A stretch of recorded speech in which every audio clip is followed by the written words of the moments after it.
¿Cómo les va, amigos de YouTube? El gusto siempre de saludarlos. Quien les habla, Alejo de Dovitis, maestro internacional desde Buenos Aires, Argentina, junto a Juan Cruz Sánchez de Laico, desde nuestro canal Tácticos y Estrategas. Siguiendo con la galería de videos relacionados con anécdotas, vamos a hablar hoy de otra cosa que me pasó en la vida, muy, gracias a Dios, muy alegre, muy linda, de conocer al gran maestro ya fallecido, Julio Bolbochán. Quizás no solo quienes sean de Argentina y escuchen este video lo van a recordar, sino mucha gente de toda América y principalmente de Venezuela, porque creo que las últimas 2 décadas de su vida las vivió en Venezuela formando jugadores. Pero más allá de su rol como profesor, que fue brillante, de joven en el Club Vélez Sarsfield y posteriormente en la capital venezolana, en Caracas, su rol como jugador fue más brillante aún, y él también, como Rossetto, fue partícipe de las gloriosas Olimpiadas donde Argentina en 3 oportunidades obtuviera el segundo puesto. Y como si esto fuera poco, que ya de por sí creo que habla a las claras de la estatura ajedrecística de este jugador, también Bolbochán fue el profesor y entrenador de Pano, cuando Pano se consagrara campeón mundial juvenil en Copenhague en 1953. O por ejemplo, en ese mismo año, en Zurich de 1953, torneo de candidatos donde Najdorf tuvieron una gran actuación, también Bolbochán fue el segundo, digamos, el entrenador de don Miguel Najdorf. Fíjense la cantidad de cosas importantes que hizo Bolbochán en su vida, aparte de haber sido alguien muy querido, muy respetado, de un perfil muy bajo para, digamos, para los pergaminos que tenía, pero así era su personalidad. Dicho esto, vamos a ver la partida contra un grande, contra Svetozar Gligoric, por muchos años el mejor jugador yugoslavo de la ex Yugoslavia, y tras ella vamos a contar alguna anécdota que me involucra con el recordado gran maestro Julio Bolbochán. Torneo de Mar del Plata 1950, Bolbochán blanca, juega peón rey, juega más peón dama Bolbochán, porque tiene un estilo muy posicional, pero el peón rey lo hacía muy bien. Gligoric no juega la siciliana, juega francesa, se da la variante Tarrasch con caballo de 2 que evita la clavada por C3, C5, E por D5, E por D5. Hoy se ve mucho dama por D5, pero en aquellas épocas la jugada principal era E por D5 porque no se quería exponer a la dama a prematuros ataques que hoy la teoría demuestra que no pasa nada. Alfil B5 jaque, acá me gusta más para el negro caballo C6, pero alfil D7 es intachable. Dama E2, dama E7, alfil por D7, caballo por D7 y con D por C5 el blanco le deja el peón aislado al negro. La teoría cuenta, y es verdad que en esta posición pesa el peón aislado, el negro tiene un juego bastante cómodo, y si ustedes buscan partidas del match Karpov-Kornoy de Baguio 1978, las veces que Karpov intentó con esta variante doblegar al gran maestro nacionalizado suizo Víctor Kornoy, no lo pudo hacer. O sea, las partidas terminaron en tablas. Por lo tanto, acá el negro tiene una posición igualada, caballo B3, dama por E2, caballo por E2, caballo por B3 a por B3, alfil C5 para dominar la casilla de bloqueo del peón aislado, alfil D2, caballo F6. Creo que era interesante la jugada caballo F6, pero caballo E7 no está mal, alfil C3, caballo C6, el negro apuesta que si el blanco juega alfil por G7 tiene torre G8, Bolbochán, con su estilo posicional, parsimonioso, no era de comerse peones arriesgados, salvo que se justificara plenamente. Justamente, digamos, los que vieron el video de Rossetto, de quien era muy amigo Julio Bolbochán, sabrán que eran el día y la noche. Rossetto amaba el riesgo, Bolbochán lo aborrecía. Bolbochán le gustaba vivir como de día, como un ser normal. Rossetto vivía de noche. O sea, eran dos amigos muy diferentes, pero realmente se llevaban muy bien. Y dos grandes jugadores, cada uno en su estilo. Bolbochán hizo enroque, Gligoric hizo de 4, alfil de 2 y enroque corto. También hubiera sido interesante enroque largo, la verdad, habría que haberlo considerado. Caballo F4, torre a C8, caballo de 3 bloqueando el peón, alfil B6, el negro quiere presionar en C2, atención. Torre F1, torre E8, torre por E8, rey F1, F6, muy bien, para darle salida al rey, que tiene que participar en los finales, y torre 1. Ustedes dirán, bueno, pero el blanco está jugando a ganar de esta manera. Bueno, ¿por qué no jugar este tipo de posición? El blanco necesita pasar su rey, y el negro ahora tiene dos opciones. O cambia torres o se retira. Si se retira, pasa el rey blanco. Torre por E1, rey por E1, rey F7. El final está bastante igualado. Rey E2, G6, H3, F5. Caballo E1, rey E6, caballo F3, Gligoric controla el caballo, alfil G5, alfil C7, no le conviene cambiar alfiles porque pierde un peón, alfil H6, rey D5, G3 y alfil D8. Acá había un truco en G3, que si el blanco jugara caballo G5, la jugada alfil F4 deja al blanco en problemas, ¿no? Porque ahora va a quedar clavado. G3 amenaza, caballo G5, Gligoric juega acá, alfil F8, alfil F6, rey D3. También el alfil blanco controla al caballo negro, ¿no? Hace lo mismo que hizo su rival. B5, tal vez no habría que tocar los peones, pero tampoco va a estar mal. Y B4. Ahora el blanco tiene la posibilidad de meter un alfil en esta casilla. A6, B3. Una de las grandes características del juego Bolbochán, como dijimos, era el juego posicional y el entendimiento maestro de los finales. Maestro, diría yo. Más allá de que tiene partidas combinatorias como una gran victoria sobre Ludek Pachman sacrificando la dama, tiene partidas muy buenas ganando finales increíbles. Y para los que no lo tienen muy visto a Bolbochán, les recomiendo ver las 4 partidas que jugaran el match Unión Soviética-Argentina realizado en Buenos Aires en 1954, donde Bolbochán en el segundo tablero empató 2-2 con Keres. Y, no me canso de decirlo todas las veces, el 2-2 se dio porque Keres ganó la última. O sea que el gran Keres estaba perdiendo 2-1 con Bolbochán. Esto siempre lo cuento como para que vean los que no lo conocen de qué tipo de jugador estamos hablando, ¿no? Porque Keres es considerado el campeón sin corona y un hombre que ganó torneos no solo delante de Botvinnik o de Smilov o de tal, ganó torneos delante de Alekhine y de Capablanca, ¿no? O sea, un ícono de la historia del ajedrez. H5, H4, alfil E5, alfil C5, alfil G7. El negro ha tocado mucho los peones, eso es peligroso, hay que tratar a veces de aguantar el final sin tocar tanto los peones. Y caballo por D4 gana un peón, signo de admiración. Alfil por D4 y C4. De verdad el peón no se va a ganar porque el negro cambia y tras rey E6, alfil por D4, recupera el peón. Pero ¿qué pasa? Como todavía hay juego en ambos flancos, ya que hay peones en el flanco dama, aunque sea uno, el alfil tiende a ser superior al caballo porque hay un terreno amplio para jugar. Y es acá donde Bolbochán empieza a sacar ventaja.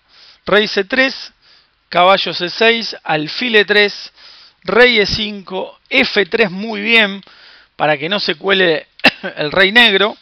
Rey E6, F4, no le deja pasar al rey. Rey D6 y el alfil busca mejores horizontes con alfil C1. La gran diferencia entre el alfil y el caballo es que el alfil puede retroceder y de reacomodarse bien. En cambio el caballo cuando retrocede generalmente va por mal camino. Caballo B8, alfil A3, rey C6, rey D4, caballo D7 y alfil B4. Miren esta posición. El negro está cercano al Zugzwang. Si mueve el rey blanco se mete. Si mueve el caballo, el rey blanco también se mete. Y si mueve el peón A, se lo comen. Esta es una posición donde de pronto el negro está camino a quedar Suxuan. Lo que yo a veces llamo en mis clases el Suxuan estratégico, que no existe, pero que es como decir, dado que mi rival tiene poca movilidad, yo ya empiezo a planificar que lo puedo dejar sin movimientos. Para los que no saben, Suxuan es una palabra alemana que significa obligación de jugar, que en el ajedrez hay obligación de jugar, uno no puede pasar, y cualquier jugada que voy a hacer me perjudica. Pero como estoy con la obligación de usar mi turno, tengo que mover y lamentablemente mi posición se deteriora.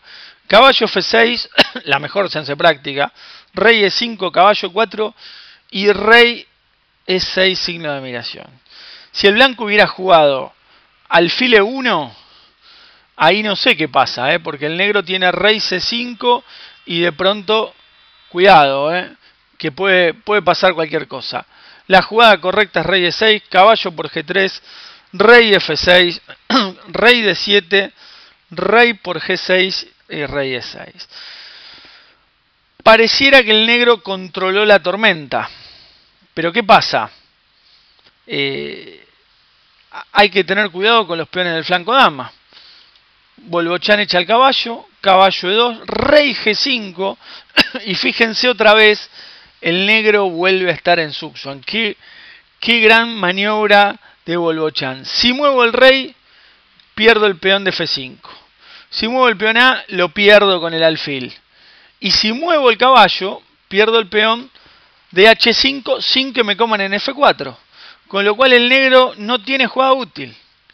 Fíjense lo que es saber de finales y manejar los tiempos para dejar al rival con todos movimientos malos, ¿no? Bueno, esta es una clara partida del estilo Bolbochán. Clarísima. Caballo C1, Grigori tiene que hacer algo. Le comieron en H5, jugó caballo D3. Alfil D2 defendiendo el peón. Jugó caballo B2, que es muy interesante porque quiere comer el peón. Y acá Bolbochán vuelve a demostrar que está a la altura de los acontecimientos. C5 sería muy fácil comer ese peón, acercársele y comerlo. Sin embargo, dado que el peón H está lejos y sabemos que el caballo es lento, Bolbochán hace la oposición como si no existieran piezas menores, y cuando le comen caballo por C4, porque el Grigori no tiene otra jugada para hacer, hace la excelente H5. Fíjense lo que es esto, porque es de no creer. El negro está completamente perdido. Si come el alfil, el peón se va a dama. No lo alcanza ni el caballo ni el rey. Si no come el alfil, va a tener que entregar el caballo por el alfil. E inclusive si jugara caballo D6, H6, caballo F7 y de pronto H7, el blanco va a amenazar al alfil B4 y va a volver a dejar en Suxuan al negro. Con lo cual no va a haber jugada posible. Porque si muevo el peón A me lo comen, si muevo el rey me van a comer el caballo y si muevo el caballo me van a terminar coronando. Una partida increíble en la que entonces en la jugada H5, jugada número 57, el gran maestro Grigorich debió abandonar porque su derrota es completamente inevitable. Una partida al más puro estilo Julio Bolbochán, un genio del ajedrez y alguien muy recordado por sus calidades humanas y ajedrecísticas en la República Argentina y en todo el mundo. ¿Cuál sería la anécdota que vamos a contar de esta partida? No de la partida, sino que tuve la suerte de ir a jugar un iberoamericano a Cuba, y en ese iberoamericano jugaban también de la Universidad de una universidad de Venezuela, que creo que era de Caracas. Y de pronto alguien me advierte, me dice, ¿ves ese viejito que está ahí? Le digo, sí. Me dice, ese viejito es Julio Bolbochán. Yo digo, ¿cómo Julio Bolbochán? Sí, es Bolbochán, vino con la delegación venezolana. Yo digo, bueno, pero vamos a saludarlo a Bolbochan, es un prócer del ajedrez argentino y durante décadas yo leía sus columnas en el diario La Nación, se llamaban Frente al Tablero. Lo fui a saludar, muy amable, me saludó, me preguntó quién era, y a la hora teníamos que viajar desde la ciudad de Santa Clara, donde se inició la Revolución Cubana, hacia La Habana en una combi. Y quiso Dios, así como cuando Tal era joven y quería viajar al lado de Quérez, por supuesto yo no soy Tal, pero digo, haciendo un parangón, yo tuve la suerte de viajar en la combi al lado de Bolbochan y charlar durante 3 horas con él y darme un gusto que lamentablemente fue la única vez que lo vi en mi vida, porque pocos años después él falleció justamente en Venezuela. Pero en esas 3 horas me enteré de un montón de cosas. Bueno, una persona muy humilde, digo, que hablaba como si no fuera nadie dentro del ajedrez y era un prócer, y que, bueno, obviamente todo lo que sabía, todas las cosas buenas que me contó, sus historias en el Mundial de 1953 acompañando a Pano, acompañando a Najdorf en el torneo de candidatos. Y una de las cosas que yo jamás estaba enterado y que bueno, habla del talento que él tenía.